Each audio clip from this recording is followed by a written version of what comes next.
পয়লা বৈশাখের নানা বিষয় নিয়ে আলোচনা করতে এই মুহূর্তে রাজধানীর ইস্কাটন থেকে আমাদের সঙ্গে যোগ দিয়েছেন হার্ড রক ও মেটাল ব্যান্ড ওয়ারফেজ ব্যান্ডের টিম লিডার ও ড্রামার শেখ মনিরুল আলম টিপু।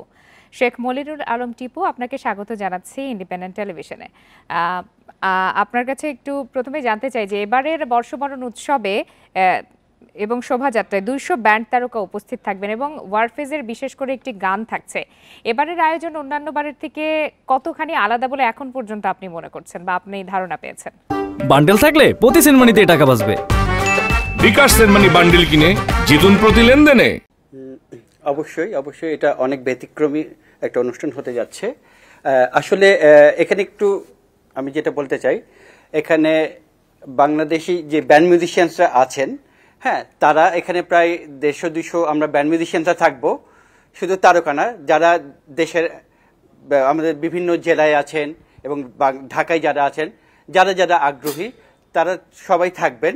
তাদেরকে আমরা শোভাযাত্রায় অংশগ্রহণ করব এই প্রথমবারের মতো। অবশ্যই এটা একটা ব্যতিক্রমী বিষয় আমাদের জন্য। এছাড়া এটা আপনারা অলরেডি জানেন যে এই প্রথমবারের মতো এখানে 27টা-28টা জাতিগোষ্ঠী অংশগ্রহণ করছে। এছাড়া আপনার প্রাইভেট ইউনিভার্সিটি শিক্ষার্থীরা থাকবে, আমাদের ব্যান্ড মিউজিশিয়ানরা থাকবে, আরও অনেক জাতিগোষ্ঠী থাকবে। তো সবাই মিলে এটা মানে সার্বজনীন একটা উৎসব হতে যাচ্ছে। সেক্ষেত্রে শোভাযাত্রায় কি ব্যান্ড তারকারা এবারই প্রথম উপস্থিত হচ্ছেন, তাই তো? এর আগে কখনো শোভাযাত্রায় তারা থাকেনি, আলাদা আলাদা কনসার্টে থেকেছেন? না, হ্যাঁ, এভাবে শোভাযাত্রায় আমরা কখনোই থাকিনি। আলাদা যদি বৈশাখের কনসার্টগুলো হয়েছে সেগুলোতে আমরা থেকেছি। আরেকটা ব্যাপার হলো, এখানে কিন্তু আমরা পয়লা বৈশাখের দিন কোনো কনসার্ট করছি না, আমরা জাস্ট পদশোভাযাত্রায় অংশগ্রহণ করছি, যেটা আপনার চারুকলা ইনস্টিটিউট মেনলি এটা হোস্ট করছে, ঢাকা বিশ্ববিদ্যালয়ের।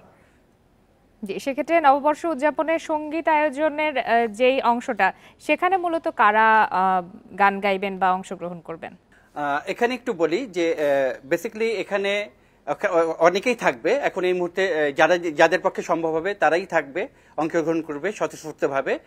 আর এছাড়া যেটা আরেকটা বলার বিষয় যে এবার 13 এবং 14 তারিখ 2 দিন ব্যাপী এই প্রথমবার জাতীয়ভাবে উদযাপিত হতে যাচ্ছে।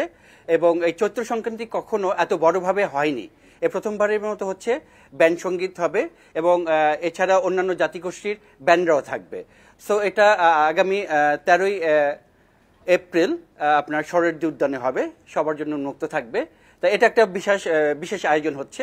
আর আমরা সত্যি কথা বলতে চাই যে এই পয়লা বৈশাখ এবং চৈত্র সংক্রান্তিতে আমরা ব্যান্ড মিউজিশিয়ানসরা যে আমরা পৃথিবীতে শান্তি চাই, পৃথিবীতে যেতে অস্থিরতা বিরাজ করছে সেটা আমরা চাই না। শান্তিময় একটা আমরা পৃথিবী চাই, মানবতার জয় হোক, সেটা আমরা চাই। এটাই আমাদের মনিরুল আলম টিপু, আপনার কাছে আরেকটু জানতে চাই যে উৎসবকে এবার ভিন্ন মাত্রা দেওয়ার কথা বলা হচ্ছে, 2 দিন ব্যাপী আয়োজন রয়েছে, সেই সাথে নানা বিষয় যুক্ত হচ্ছে। আপনিও বলছিলেন বা আমরাও বেশ কয়েকদিন ধরে দেখছি বা জানছি। সেক্ষেত্রে যেই উৎসবের যেই বৈচিত্র্যপূর্ণ অংশ বা ঐতিহ্যগত যে বিষয়টি, সেটির কোনো পরিবর্তন হওয়ার আশঙ্কা আছে কিনা? না, সেগুলো থাকছে, সেগুলো তো অবশ্যই থাকবে, সেগুলো তো বাদ দিয়ে হবে না। ঐতিহ্য ব্যাপারগুলো অবশ্যই থাকবে এবং সেই সাথে এগুলো সংযোজন হবে।